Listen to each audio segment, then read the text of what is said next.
Magandang araw po, welcome po sa aking channel, Nov9 TV. Patalasasan po, meron po ba kayong mga properties na napapabayaan or non-performing assets? Plan nyo ibenta, pero wala kayong oras pagbenta nito. Kung ito'y pagkakatiwala nyo po sa amin, tawag lang po kayo sa aking numero, usap po tayo, gawan ko po ng video for free. Yes, libre po. Wala po kayong babayaran. Tutulungan pa namin kayong mabenta ang inyong property. Kami na po bala sa marketing, sa boosting, pati po sa paid advertisements, even sa tripping.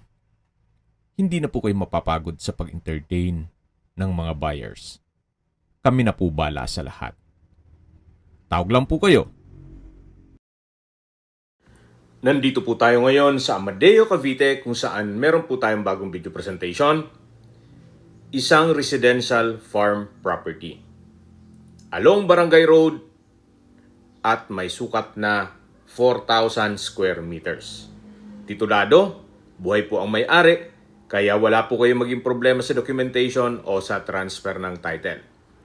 Mula po dito sa Barangay Road, ang simula po ng property line ay dito po sa may Kakwate.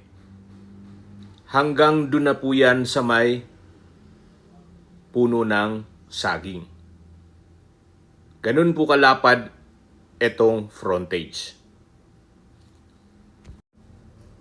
Ito po yung tinutukoy ko na property line at ang terrain po ay slope, kagaya po nitong katabi. Ang tanim po dyan ay mga pinya.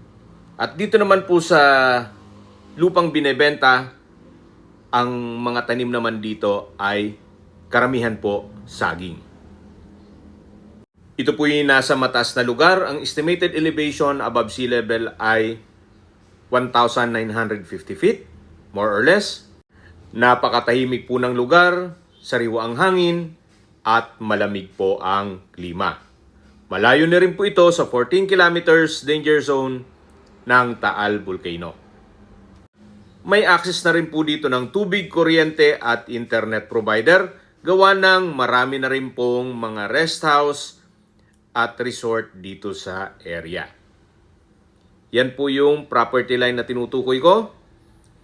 At marami po kayong pwedeng i-project dito. Pwede pong agritourism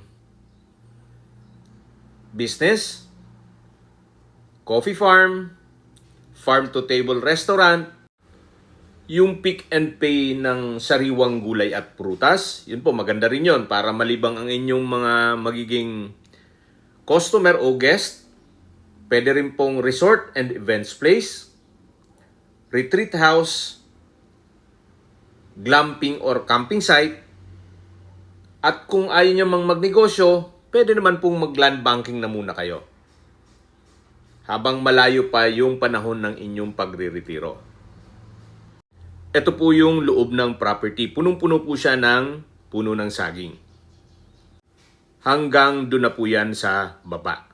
May ilang puno ng nyog at iba pang fruit-bearing trees.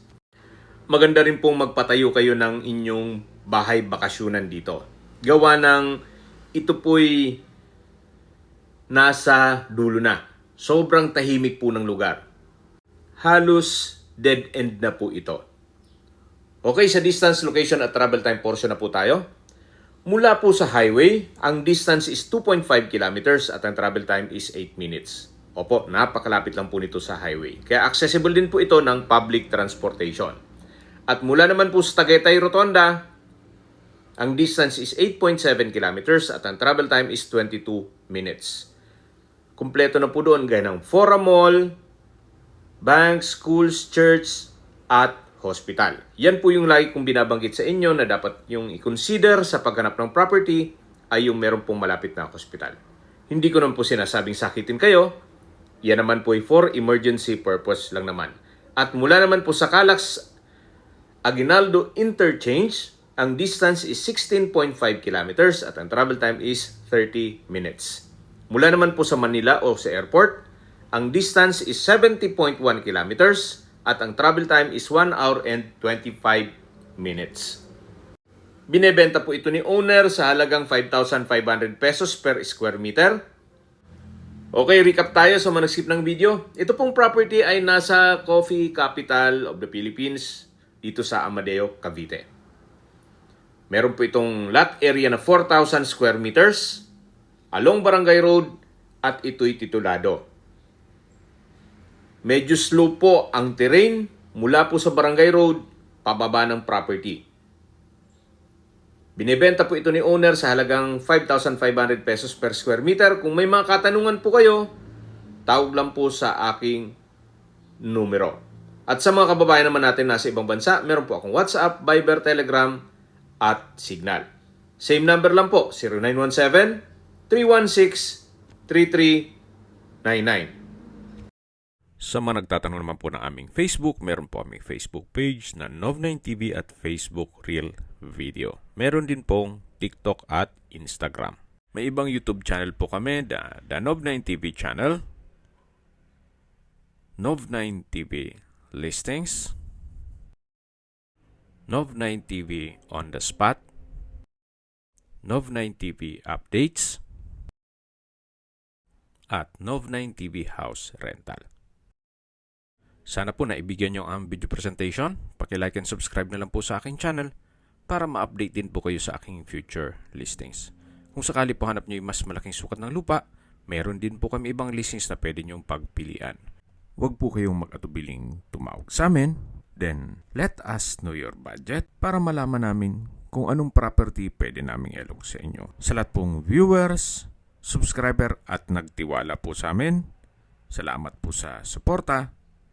Ingat po kayo lagi at yung pamilya. Maraming salamat po.